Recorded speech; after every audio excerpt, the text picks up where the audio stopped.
Number 1.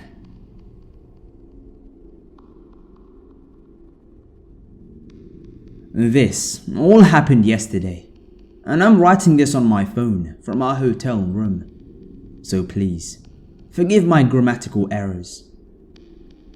Fort Bragg, California is a small beach town northwest of Sacramento. It has kind of a Stephen King feel to it. You know what I mean, that misty, almost eerie small harbour town. But it's beautiful and a huge tourist attraction. You get people from all over the US travel here. My fiancé and I decided to drive up here after I had to take some time off of work due to stress. It was a last minute decision, and we packed our bags in less than 10 minutes, grabbed our dog and took off.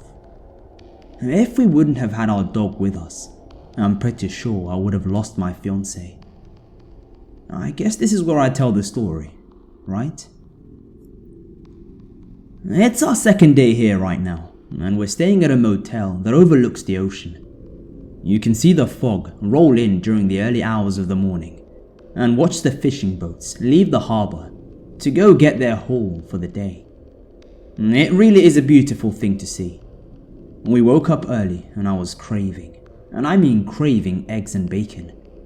After getting dressed and deciding what spot to stuff our faces at, we left for our morning adventure. See, here's where I made my mistake. I was driving down the road, and it looks like the stop we crawled up to was a 4-way stop sign. I clearly guessed wrong, because when I pulled out and cut off a small Ford Ranger with a dinky trailer attached to it, and 2 old men driving, I realized a little too late that I had cut them off. They threw their hands up and pointed at me, but Lily, my fiancée, didn't even notice it. I threw my hands up in a sorry I'm a dipshit tourist kind of way, and they just stared me down. It was a hillbilly standoff that George Strait would be proud of. I didn't think much of it, and kept driving down the foggy 2-lane road to get breakfast. I didn't even think to say anything to Lily about it. I never thought I'd see them again, and I didn't want her to complain about me not knowing how to drive. I was wrong, and I'll never forget what happened next. We got back to the motel room after a not so great, but overly expensive breakfast. We cuddled up and talked about our plans for the wedding, what we wanted to do after the wedding, and midday through our life plans, she realized that we were out of dog food to feed Bruce. I agreed to go up to the cute but creepy market and grab a bag of goodies for Bruce, kissed her on the cheek, and jumped in the Navi. We call her Navigator Navi. And so I left and got about halfway to the store before I realized that I'd forgotten my wallet on the nightstand. When I pulled back into the parking lot, I saw it. That same fucking Ford Ranger with the janky trailer attached to it. The only difference was that Hank and Boomhauer weren't inside of it. I don't remember seeing them here last night, I thought. I walked up to our door while looking over my shoulder and wondering, what are the chances that these douchebags are staying here? And then, not 2 seconds later, my heart started beating faster. Our motel door was open, but barely cracked. It was open slightly to the point where you could see a sliver of light, but nothing more. I slowly pushed it open and looked inside, but I didn't see anything. Lily and Bruce were both gone. It was like they were never really there at all. My heart started racing and I dropped my keys on the floor and ran outside, heart pounding in my chest faster than a jackhammer in New York. I didn't see the creepy old guys from the Ford truck or my fiancée outside. I was becoming angry and frantic by this point. Fuck, where are you guys? I thought, before the screaming inside my head was cut off by the sound of a familiar bark. I heard Bruce barking and I ran. I ran faster than I have ever in my entire 28 years of life. I ran straight over to the front office where the sound was coming from.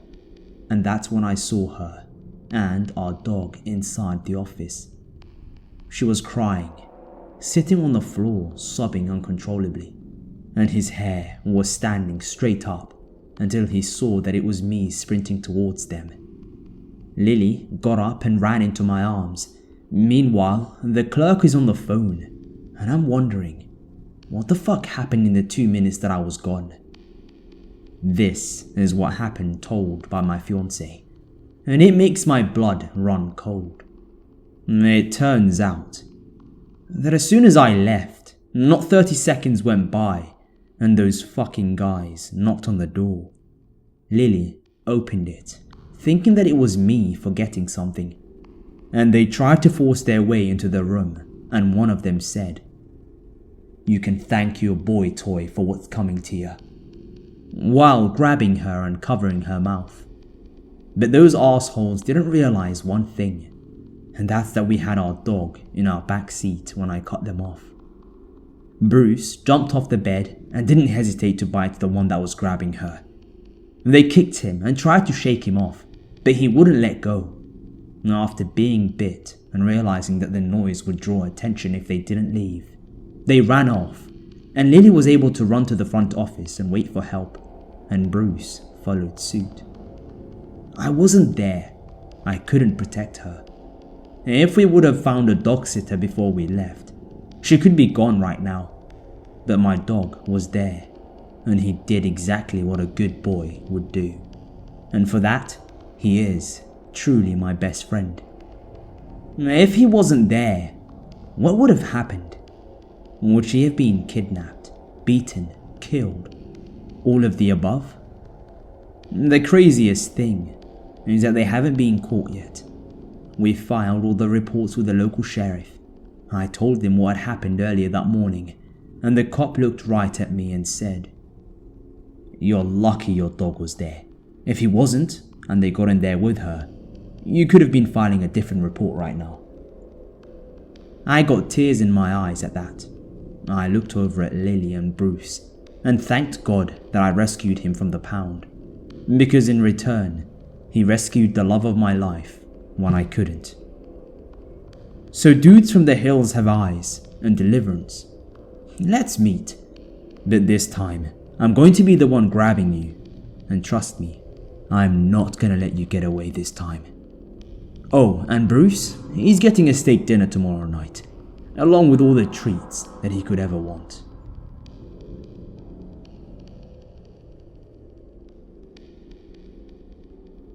Number 2.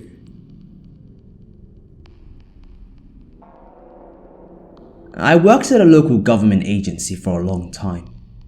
Each summer, we would get a new crop of interns. Most were fine. Some caused issues, like when we caught 2 of them making out in the file room.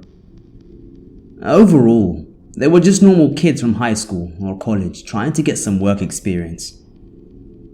In 2016, my department received an intern later than usual, right in the middle of the summer.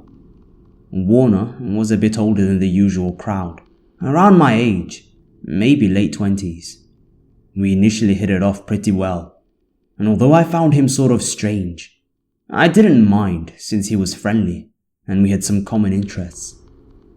He was the only person in my department who was even close to my age.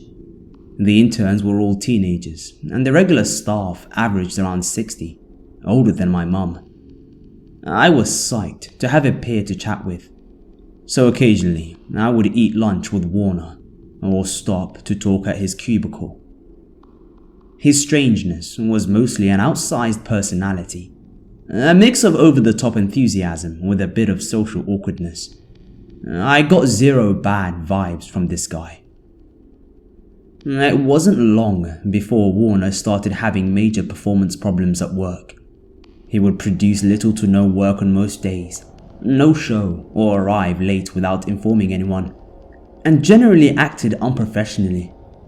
One day, he showed up for work at 3:15 p.m, when our workday ended at 4:30.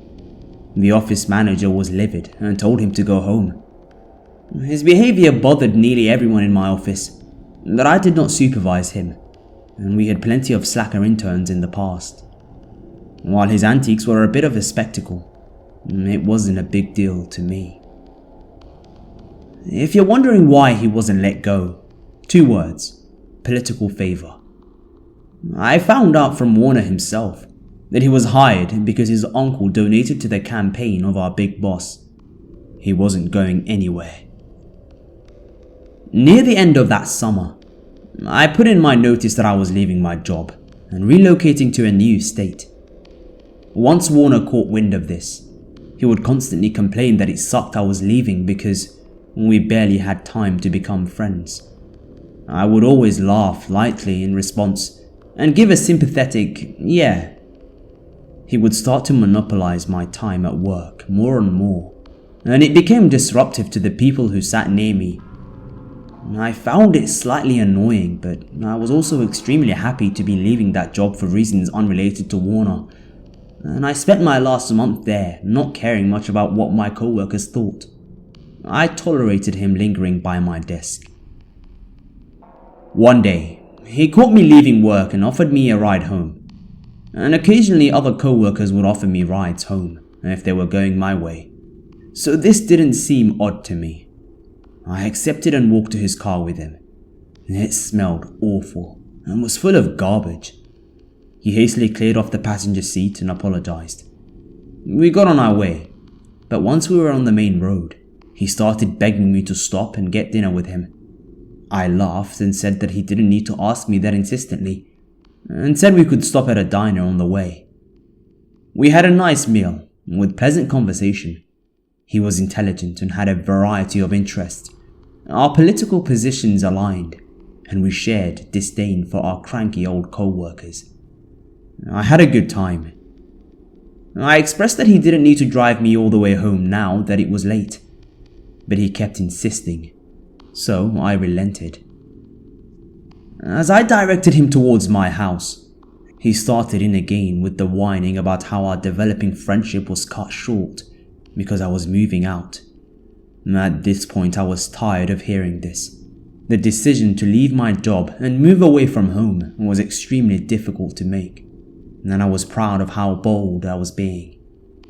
I stopped responding and laughing, and his whining faded out. We came up to the turn to go onto my street, and when I pointed it out, he accelerated and drove right past it, laughing. I laughed in a "oh my god, what the fuck" kind of way, thinking that he was joking around. When I began giving instructions about how to turn around and get back, he started begging me to keep hanging out with him because he was lonely.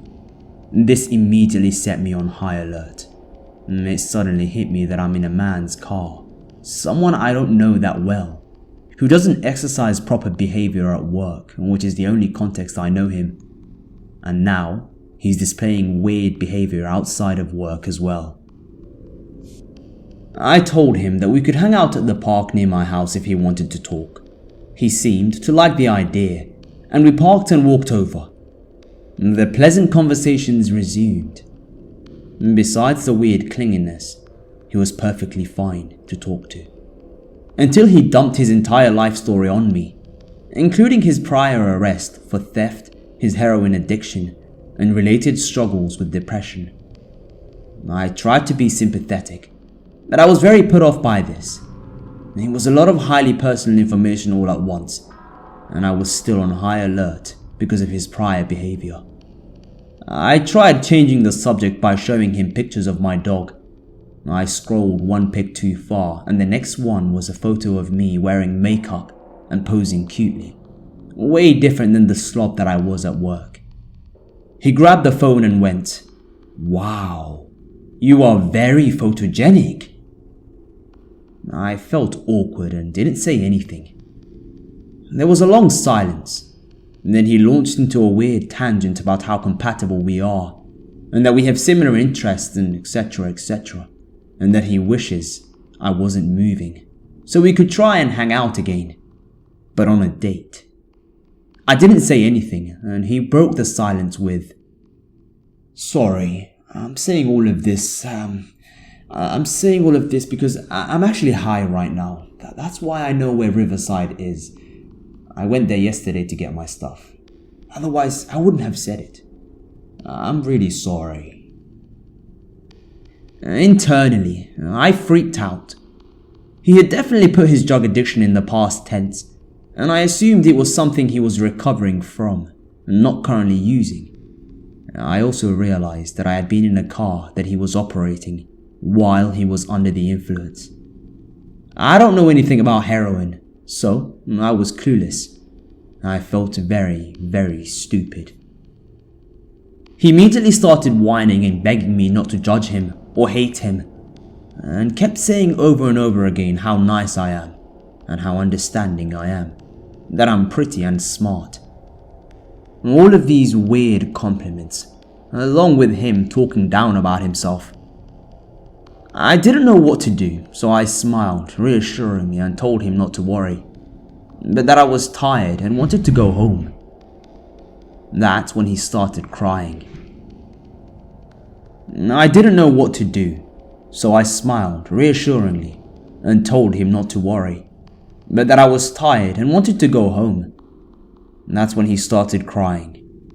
He had this weird, wheezy sob, but no tears were coming out.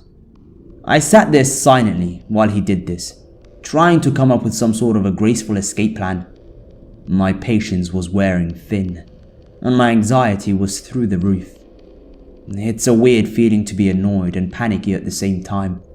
I stood up and apologized, said the park was close to my house, so I'll walk, and started to leave when I remembered that I left my stuff in his car. Trying a new approach, I casually mentioned that I forgot my stuff in his car, and joked that if he wanted my dirty lunch containers, he could keep them. He ceased his bizarre crying, stood up, and ran over to his car to unlock it, and I grabbed my stuff out of his backseat. His demeanor changed drastically as he calmly apologized for making things weird, and asked if he could drop me off at home so I didn't have to walk alone at night. I said yes, but made him drop me off at a block over from my little side street so he wouldn't see which house was mine. I could end it here, but what bothered me the most about this guy happened after this encounter. I'll make this part short. A week or two after that weird evening, end of August by this point, I had my last day at the job and moved 1,000 miles across the country. Warner would sometimes text me long ramblings detailing his feelings about himself and about our missed opportunity. I didn't respond to these messages. Now that I wasn't near him, I didn't feel the need to placate. The texting stopped after a few weeks, and I forgot about him. Fast forward to February, and I get a text from a former coworker. Her messages said, "Sorry you had to hear about it this way." And her text message was a link to a local news article titled, "Man dies from wounds in Riverside stabbing Wednesday." Because of the way she worded it, I thought Warner was the victim. But when I read the article, it included his mugshot and the charges. He was the attacker. He murdered someone. And I felt so shocked and disgusted. I couldn't believe I knew someone who killed another human being. Later on, I called an old coworker friend of mine for some details. Apparently, shortly after I left the job, he was fired for trashing the men's bathroom. Just threw around anything he could lift and poured all of the soap out and smeared it all over the place. He then lost his apartment. Presumably, some of the articles about the stabbing describes Warner as homeless man. I have to assume that's how he ended up in the aforementioned Riverside. There are a lot of homeless drug addicts who squat in abandoned houses. I wondered if the man he stabbed had refused to give him something that he wanted, and that is how he reacted to a hard no. I don't think I made all of the wisest decisions during my interactions with Warner, but I'm glad I was able to avoid setting him off, since he was clearly not stable. Hands down, the worst intern I've ever encountered.